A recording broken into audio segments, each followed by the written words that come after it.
Today we are going to discuss about the first exercise of chemical reaction and equation, class 10.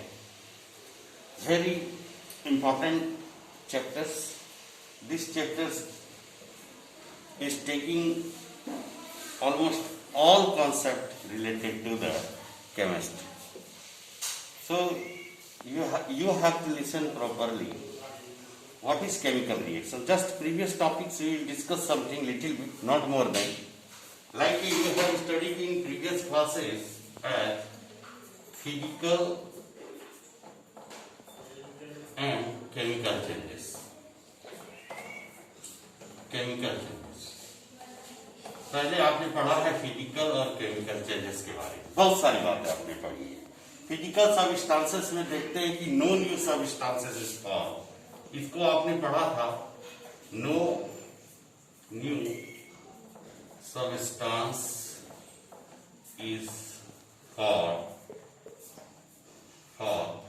And it's temporary change and it is a temporary changes. Temporary बदलाव होता है. जैसे हम देखते थे कि water जो है फ्रीजिंग करते थे तो ये बन जाती थी हमारी सॉलिड, इट्स मीन्स आइस, और ये था हमारा लिक्विड. फ्रीज करने वाला लिक्विड वाटर से सॉलिड बन जाती थी और फिर पुनः ठंडा होने के बाद सॉलिड से ये लिक्विड बन जाती थी. तो आप देख रहे हैं कि ये इस तरह से बिल्कुल कुछ समय के लिए. जैसे कि और एक एग्जांपल देखिए, टीयरिंग ऑफ पेपर. पेपर को आप फाड़ते हैं तो आप पाते हैं कि उसका एक टुकड़ा, it is also called as a paper one. So this is no new substances is formed and it is a temporary changes is called physical changes. Chemical changes में जस्ट इसके अपोजिट होता था. जब हम केमिकल चेंजेस की बात करते हैं तो न्यू सबस्टांस फॉर्म होता है. यहाँ new substances is form and it is a permanently changes.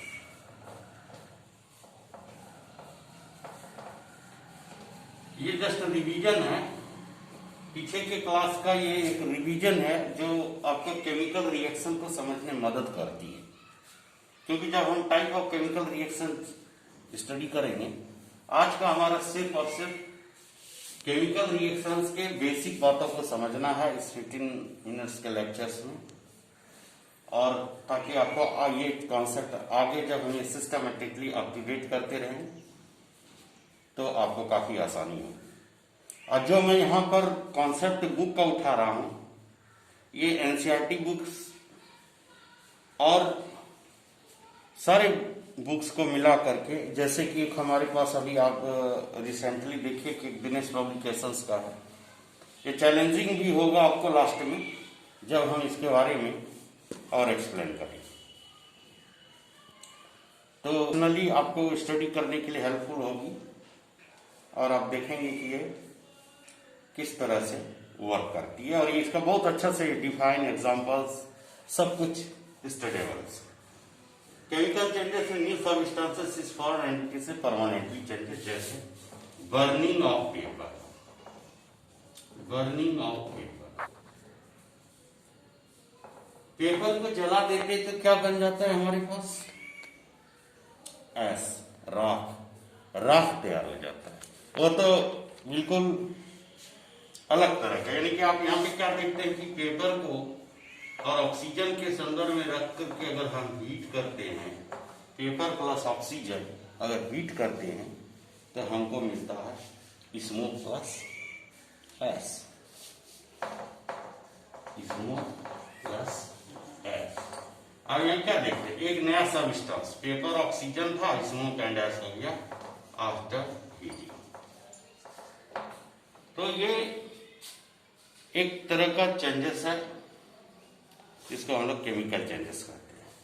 अब इसी की चर्चा हम करेंगे कि क्या होता है। आप देखते होंगे एप्पल को जब आप काटते हैं तो क्या होता है, एक जरा का एरिया जो है थोड़ा सा ब्राउन हो जाता है। नेल हवा में रहती है, बाहर रहती है, एटमॉस्फेरिक, उसमें जंग लग जाता है, ऊपर के लेयर पे जंग लग जाते हैं। आप फायर क्रैकर्स बर्न करते हैं तो क्या देखते हैं, एक खास किस्म की चिंगारी निकलती, फुलझड़ी में भी, फुलझड़ी सब में एक खास किस्म की चिंगारी निकलती। आप देखते होंगे कि पोटैटो चिप्स वगैरह को हम अच्छी तरह से पैक्ड करके रखते ताकि हवा लगने के बाद वो खाने में बेस्वाद ना हो जाए, और इसीलिए टाइट कंटेनर्स में रखते जहां ऑक्सीजन जा ना पाए। प्लांट कैसे फोटोसिंथेसिस करती है, हम अपना भोजन कैसे पचाते हैं, दूध से दही कैसे बन जाती है, ये सारी बातें इसी रिएक्शन से आप समझ रहे हैं कि कुछ ना कुछ केमिकल रिएक्शन ये सबके बीच होती है, कुछ रासायनिक परिवर्तन होती है जिसके कारण ये सब बातें होती। आप जैसे जैसे हम लिखते जाते हैं, वीडियो को पोस्ट करके आप इसको उतारते भी जाइए, साथ साथ आपका एक बहुत ही जबरदस्त नोट्स भी आपका तैयार होगा। ठीक है, पॉज करिए। In which one or more substances are converted into different substances having different properties known as a chemical reaction. Chemical reactions में क्या होता है, जब कोई दो सब्सटेंसेस हिस्सा लेते हैं, दो से भी ज्यादा, और कोई नया प्रोडक्ट बनाते हैं और कुछ तो वही रह जाते हैं, तो ऐसे कंडीशंस में हम लोग कहते हैं कि केमिकल रिएक्शन हो। जैसे आपने क्या देखा कि पहले पोटैटो चिप्स खाने लायक था, लेकिन बाद में वो पूरी तरह से खत्म हो गया, मतलब यूजलेस हुआ। यानी कि आप अगर सिंपल देखिए, अगर हम एक मैग्नीशियम लें, मैग्नीशियम को अगर बर्न करें ऑक्सीजन में तो हमको क्या बनाती है प्रोडक्ट, मैग्नीशियम ऑक्साइड। यानी मैग्नीशियम और ऑक्सीजन मिलकर के मैग्नीशियम ऑक्साइड बनाता है। जैसे आपने और एक चीज पढ़ा, हाइड्रोजन प्लस ऑक्सीजन, ये रिएक्शंस करके क्या बना देती है, वाटर या हाइड्रोजन ऑक्साइड कहते हैं आप, हाँ, या वाटर कहते हैं। यानी कि दो नया नया सबस्टांसेस मिल करके एक नए प्रोडक्ट्स के निर्माण कर देता है, या इधर कभी कभी दो भी प्रोडक्ट्स बन सकते हैं। सो आप पहले वाले हिस्से को कहते हैं रिएक्टेंट और दूसरे वाले हिस्से को कहते हैं प्रोडक्ट, और बीच में हम लोग एक एरो चिन्ह दिखा करके इसको डिनोट करते। Simple. Reactant means which is involve in the chemical reaction or the substances which take part of a chemical reaction. Yani it is the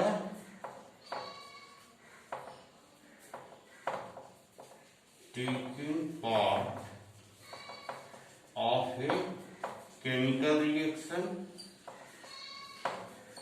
और जबकि ये क्या है, वाटर जो है ये क्या है, it is the new product, हाँ, the substances, new substances produces, so we can say as the product, नया सबस्टांस और क्या, इसको आप लिख सकते हैं न्यू सबस्टांसेस और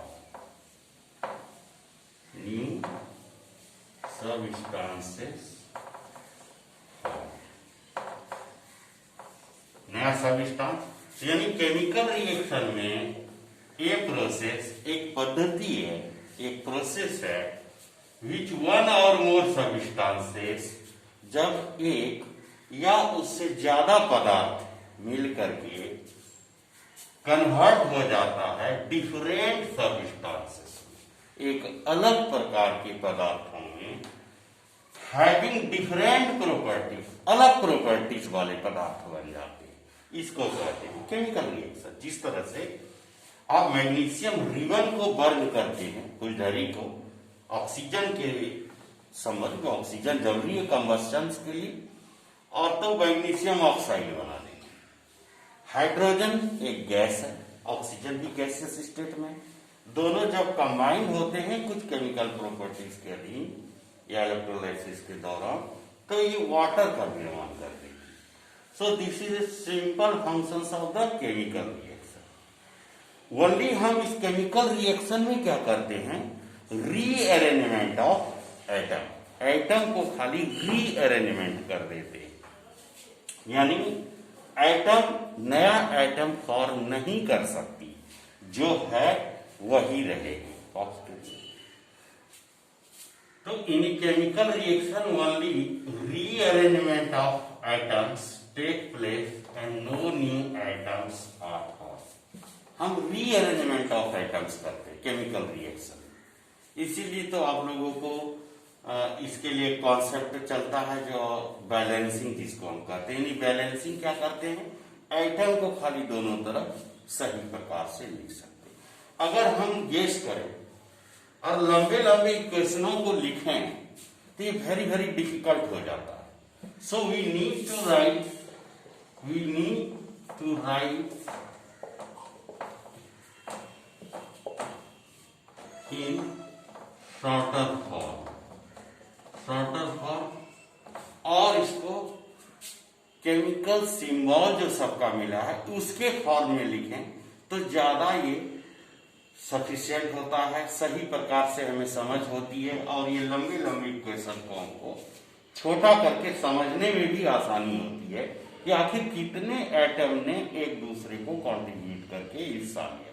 अगर आप सिंपल सा एक एग्जांपल देखें, जैसे अगर हम बड़े बड़े sodium hydroxide plus hydrogen chloride, sodium hydroxide hydrogen chloride, वो इतना जगह एरोमार्क कॉमन सॉल्ट प्लस वाटर, तो दिस इज द, आपने पढ़ा भी है, एसिड प्लस बेस रिएक्शंस होती तो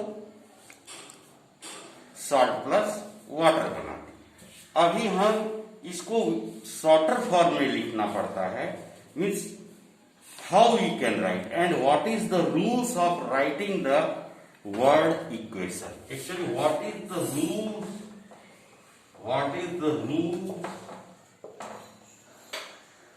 of writing the word equation, क्योंकि पूरे अगर इतने में हम लिखेंगे तो काफी ज्यादा। नंबर वन काफी शॉर्ट है, आसान है। रिएक्टेंट तो आप समझ गए कि वो लेफ्ट साइड होते हैं, तो reactant should be right always left side. ये हर वक्त हम बायां तरफ ही लिखेंगे, कभी भी रिएक्टेंट को हम बाएं तरफ ही लिखेंगे। नंबर दो, product always right in right side, कभी भी ये इसको हम राइट साइड लिखेंगे, रिएक्टेंट को लेफ्ट साइड रखेंगे, और रिएक्टेंट एंड प्रोडक्ट के बीच में एक एरो मार्क को इंसर्ट करेंगे, inserted arrow mark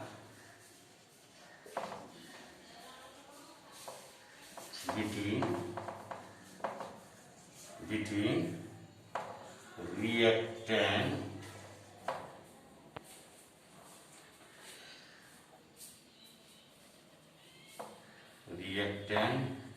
and product. कभी भी एरो मार्क को रिएक्टेंट और प्रोडक्ट के बीच लिखें, ठीक है। जैसे देखते हैं, देखिए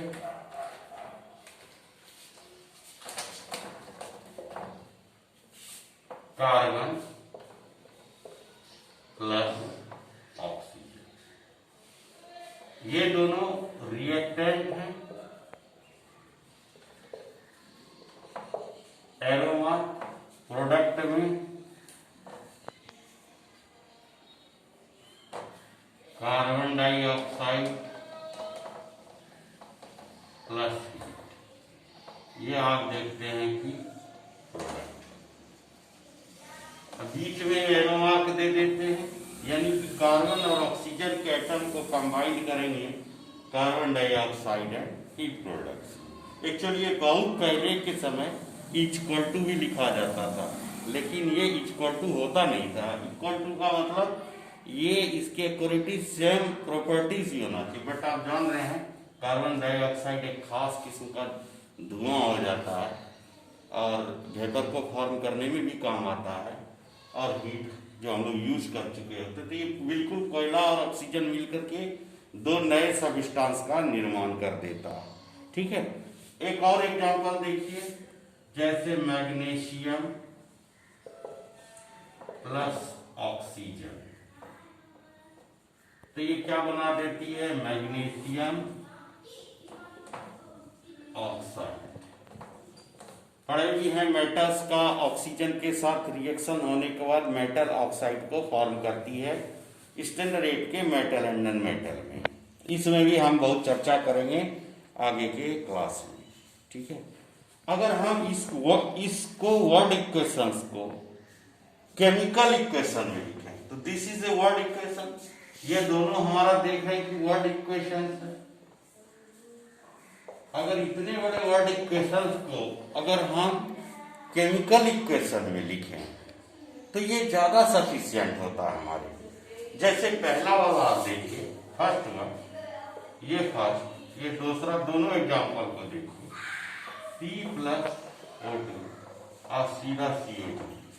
ये it is easy to understand that carbon dioxide. Skeletal में Mg अगर O2 को लेते हैं, मैग्नीशियम प्लस ऑक्सीजन, तो आप देख रहे हैं कि यहाँ पे MgO बना देती है मैग्नीशियम ऑक्साइड। लेकिन ये इक्वेशंस को हमको ठीक ठीक लिखना पड़ता है, क्योंकि हम लोगों को रीअरेंजमेंट ऑफ आइटम भी करने सीखना है। हम अगला प्रोसेस में बैलेंसिंग को सीखेंगे कि ये कैसे बैलेंसिंग करेंगे ट्रायल एंड एरर मेथड से। फिर भी और दो भी और प्रोसेस है, उसको भी हम रखेंगे। बैलेंसिंग का मेरा सेपरेट वीडियो लोडिंग भी किया गया है, मैथमेटिक्स रूल्स के हिसाब से ABCD मान करके भी हम डाले हुए हैं, और आपको ये भी प्रोसेस में समझ में आ जाएगा कि इसकी क्यों जरूरत पड़ती है। कॉन्सेप्ट हमारा what is a chemical equation. ये तो बात आ गई कि केमिकल इक्वेशंस के फॉर्म में आए, ये बातें केमिकल इक्वेशन थी। तो आखिर क्या है ये केमिकल इक्वेशन, एक वीडियो छोटा सा, फिर हम इसमें अभी चर्चा करते हैं। इस केमिकल इक्वेशन, हम लोग केमिकल इक्वेशन की बात करते हैं। केमिकल इक्वेशन में हम लोग डायरेक्टली उसके वर्ड इक्वेशन को नहीं लिख करके उसके शॉर्ट फॉर्म को लिखने की बातें करते हैं। आप सिंपल वे में समझिए, स्टैंडर्ड 10 के बेसिक लेवल तक में आप ऐसे समझिए। आपको याद होगा हम लोग टोटल 118 एलिमेंट की स्टडी करते हैं, जबकि क्लास 10 तक ये हमारे 1 to 20 तक के एलिमेंट्स के बारे में जानना अनिवार्य होता है। हम पीरियडिक क्लासिफिकेशन में भी इसके डिटेल्स को पढ़ेंगे। अगर हम बार बार कहें हाइड्रोजन, तो हाइड्रोजन हम लोग सिंपल H लिख लेते हैं, लेकिन हम जब वाटर की बात करते हैं, जब वाटर बोल देते हैं, तो यहां पे देखते हैं कि ये इक्वेशन H2O केमिकल, यानी हाइड्रोजन का दो एटम ऑक्सीजन के एटम से कंसीडर होता है, क्योंकि ये वैलेंसी को भी डिटरमाइन करती। जैसे कि आप हाइड्रोजन के ऊपर जान रहे हैं कि वन वैलेंस एटम्स के लिए 1+2 2, और ये फिर ऑक्सीजन के 2 हो जाते हैं, तो आप दोनों को कंसीडर करते। आपने स्टैंडर्ड 9 के कॉन्सेप्ट में पढ़ा था, हाइड्रोजन और ऑक्सीजन की वैलेंसी लिख लेते थे। स्टैंडर्ड 9 में भी इसके एक्सप्लेनेशन अलग से हैं, किए हुए हैं। फिर भी दिक्कत है कि हम थोड़ा सा यहाँ आपको कंसीडर कर देते हैं। हाइड्रोजन की वैलेंसी 1, ऑक्सीजन की वैलेंसी 2 लेते थे, और आप इसको क्रॉस कर लेते थे तो आप पाते थे कि H2O हो जाता। ये सारी कंडीशंस में हम लोग इसी तरह की इक्वेशन को लिखने के लिए सीखे थे। हमने अमोनिया नाइट्रेट वगैरह सबका भी बताया। अब क्या हो जाता है कि अगर हम मैग्नीशियम को अगर देखें Mg, तो ये इसका जो रंग है, मैग्नीशियम का जो रंग है सिल्वर व्हाइट मेटल है। सिल्वर रंग का व्हाइट मेटल है, सिल्वर व्हाइट मेटल है। ये जब संपर्क करता है ऑक्सीजन से, जब मैग्नीशियम रिबन को हम लैब में बर्न भी किए थे, तो यहाँ पे हमारे पास व्हाइट प्रिसिपिटेट बन जाते हैं, जिसको मैग्नीशियम ऑक्साइड कहते हैं। और ये बेसिक ऑक्साइड होती है, मैग्नीशियम ऑक्साइड बन जाती है, जिसको आप लोग कहते हैं मैग्नीशियम ऑक्साइड, जो आप कह सकते कि ये बेसिक ऑक्साइड ही बन जाती है। नेचर में बेसिक रहते हैं। ये मेटल्स नॉन मेटल्स के भी दिखाने पड़े थे। एक व्हाइट पाउडर लास्ट में, व्हाइट पाउडर, जिसको हम लोग बाद में ये बेसिक नेचर होने के बाद हम लोग मिल्क ऑफ मैग्नीशिया भी इससे बनाते हैं, जो डाइजेशन के लिए भी यूजफुल होते हैं। ये मैग्नीशियम हाइड्रोक्साइड भी आप कहते हैं MgOH। वो तो हम फिर इसमें पानी मिला लेंगे। तो खैर हम लोग डिफरेंट इक्वेशन को समझते जाएंगे। बेसिक से आप यही समझिए, the systematic representation of a chemical reaction, एक बिल्कुल सही तरीके से केमिकल रिएक्शन को रिप्रेजेंट करने का तरीका उसके सिंबल के साथ। ये सिंबल है hydrogen and formula of various species involve is called. अलग अलग तरह के फार्मूला को हम डाल करके, चाहे जो भी याद करता है, जो भी आप समझते हैं, इसमें से बहुत ज्यादा इसमें हम एक्सप्लेन करते हैं और थोड़ा बहुत आपको याद रखना भी है इसमें टर्म को समझने के लिए। फिर भी अगर आपको कॉन्सेप्ट में दिक्कत हो जाता है तो पूछते रहिए। ऑब्जर्वेंस करिएगा तो क्या होता है, यहाँ पे हीट अप्लाई करते हैं, ऑक्सीजन को रिबन को बर्न करते, तभी तो ये कंप्लीट होती है मैग्नीशियम ऑक्साइड। इसी स्टेटमेंट को हमको दिखाने की प्रक्रिया। अभी हमने देखे कि यहाँ Mg लिखा, O2 लिखा, तो O2 क्यों स्टेबल होता है, खाली O क्यों नहीं लिखी? तो ये सारी बातें, जबकि यहाँ पर ऑक्सीजन 2 के साथ आ गई हो, कंसीडर करिए यानी ऑक्सीजन के 2 आइटम रीअरेंजमेंट ऑफ एटम में, तो हमने ये चीज यहाँ क्यों नहीं लिखा? तो सारी बातें हम लोग इसी को स्टडी करके